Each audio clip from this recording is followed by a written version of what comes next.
छोटी बहू। अब उसने बीए की परीक्षा दी है तो दी है, इसमें उछलने वाली क्या बात है। अब बीए की परीक्षा देने से कोई पंख निकल आए हैं क्या? नहीं माँ, पंख निकलने की बात नहीं है। मैं तो बस पिशे माँ की बात सुन के बहुत हैरान हो गई, बल्कि मुझे बहुत अच्छा लगा है। अब मैं आशा करती हूँ कि मेरे बीए के एग्जाम्स को लेकर भी आपको अब कोई दिक्कत नहीं होगी। नहीं, मेरा मतलब है आप गुस्सा थी ना कि मैंने माँ को धोखा दिया है, तो बस सोचा कि अपनी बात रख देती हूँ।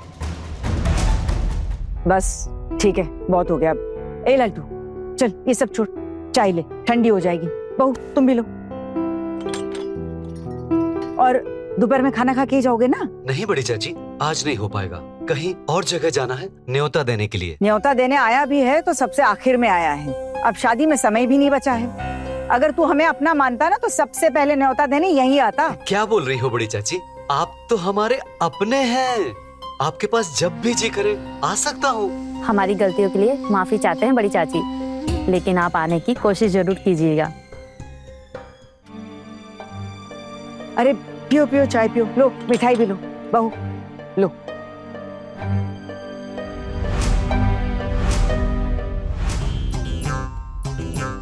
अरे खाओ, खाने में कैसी कंजूसी, लो पेट भर के खाओ, दो दो। वैसे बहू कितना कमाती है? हाई स्कूल में पढ़ाती है ना, तो तनख्वाह काफी अच्छी है। अभी तो हाई स्कूल में 30-35 हजार से नीचे नहीं होगी तनख्वाह, और उसको तो पढ़ाते हुए काफी टाइम हो गया है, तो अभी लगभग 40 हजार तक तो होगी तनख्वाह। हरी हरी, क्या किस्मत है तुम लोगों की। तो माँ, अगर आप अपनी बेटी की शादी पढ़ी लिखी लड़की से करा देती तो आपकी भी किस्मत अच्छी जाती। तब तो आपने कुछ सोचा नहीं है ना? चुप, कुछ ज्यादा ही जबान चलाने लगी है तू।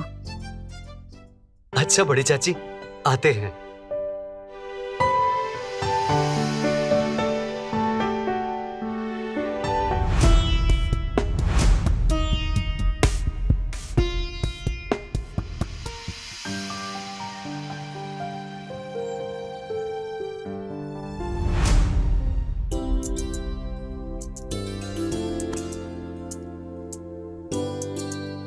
माँ,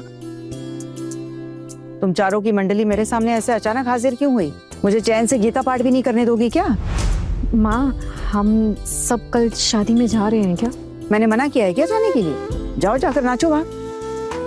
नहीं नहीं मामी माँ, हम नहीं जाना चाहते। वाह, भूत के मुंह में राम राम, ये कैसे हो गया? नहीं नहीं बड़ी माँ, ऐसी कोई बात नहीं है। आप नहीं जाएंगी तो हम भी नहीं जाएंगे। वैसे अब ये योजना किसके दिमाग से निकली है?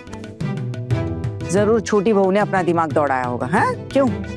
माँ, आप हर बात पे मुझे क्यों कोसने लग जाती हैं? क्या मेरे सिवाय यहाँ और किसी का दिमाग नहीं चलता है क्या? अब मेरा मतलब है कि अब दीदी आप खुद आपके बिना शादी में नहीं जाना चाहती है, तो इसमें मेरी क्या गलती है? मेरे लिए इतनी हमदर्दी क्यों दिखा रही है? अरे तुम्हारी इस हमदर्दी से डर लगता है मुझे, कहीं तुम्हारी हमदर्दी के चलते कहीं मर ना जाऊं। अब सच सच बताओ कि तुम लोगों का मकसद क्या है? माँ, कोई मकसद नहीं है, बस आप नहीं जाएंगी तो हम भी नहीं जाएंगे शादी में। क्यों? तुम लोग क्या सहेलियां हो मेरी कि मैं नहीं जाऊंगी तो तुम लोग भी नहीं जाओगी?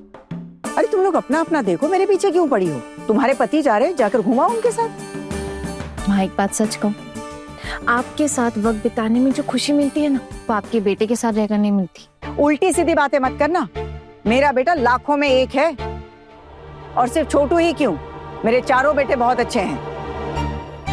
आपके भांजे भी? वो तो नहीं अच्छे। क्यों रे, तेरे साथ क्या किया उसने? मामी माँ, आप सब जानती तो है क्या किया है। मैं क्या कुछ नहीं सहती हूँ इस घर में? कभी कभी तो मन करता है घर छोड़कर चली जाऊं। इतना बुरा बर्ताव करते हैं हर वक्त मेरे साथ कि मैं बयां भी नहीं कर सकती।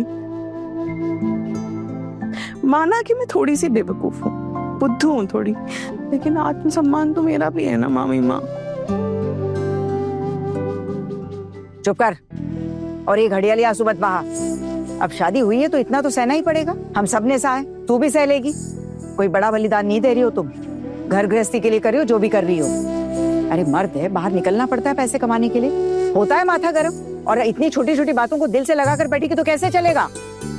मामी माँ, गुस्सा एक बात है और बेइज्जती करना दूसरी बात है।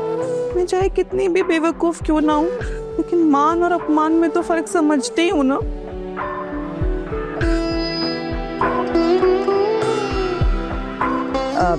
तुम्हें इस बारे में कुछ कहना है बड़ी बहू? नहीं माँ, मुझे कोई शिकायत नहीं। आपके बड़े बेटे भले ही गरीब हों, लेकिन दिल के बहुत अमीर हैं। मुझे जो मिला है ना माँ, मैं उसमें बहुत खुश हूँ। मुझे किसी से भी कोई शिकायत नहीं है। और तुझे कुछ नहीं कहना?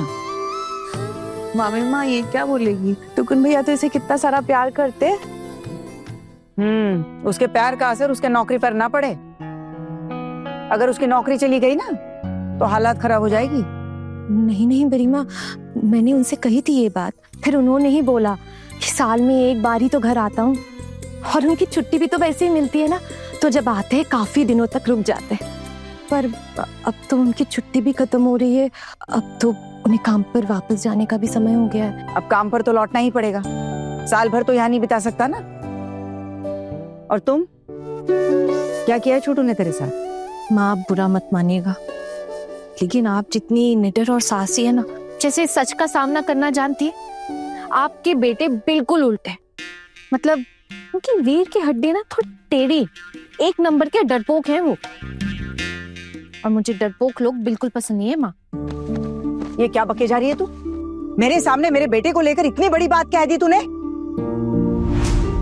माँ, आपको बुरा लग सकता है, मैं मानती हूँ, लेकिन मैंने अभी जो कुछ भी कहा है ना, सब सच का है। मुझसे वादा करने के बावजूद भी मेरे एग्जाम में सबसे ज्यादा अड़चन डालने वाले वही थे। वो ना किसी झमेले में नहीं पड़ना चाहते हैं माँ, मर्द जाते, उन्हें तो हर झमेला सीना चौड़ा करके झेलना चाहिए ना, नहीं तो मर्द कैसे कहला सकते? कहना क्या है तुझे? माँ, मैं बस इतना कहना चाहती हूँ कि आपके बेटे से ज्यादा मुझे आपके साथ वक्त बिताना अच्छा लगता है, और कुछ सीखने को मिलता है आपसे। ठीक है, अब जिसको जाना है उसकी अपनी मर्जी है। मैं ना ही किसी को जाने के लिए बोल रही हूँ और ना ही किसी को रोक रही हूँ। और फिर ठाकुर जी की जबान तो फिर से कैंची जैसे चलने लगी है। जवानी में ऐसी ही चलती थी, जो मन में आता था ना तब भी सुनाती थी और अब भी सुना रही हैं। अब अगर तुम में से कोई नहीं जाएगा तो ये भी बोल सकती है कि मैं नहीं मना कर दिया था आने से। नहीं माँ, ऐसी बात नहीं है, आपने तो मना नहीं किया है जाने के लिए, लेकिन हम खुद वहां नहीं जाना चाहते। मन में एक इच्छा है, आप कहें तो बोलूं? अब तुम्हें किसने रोका है? बोल दो। वो माँ, हम ना कल खूब मस्ती करना चाहते हैं।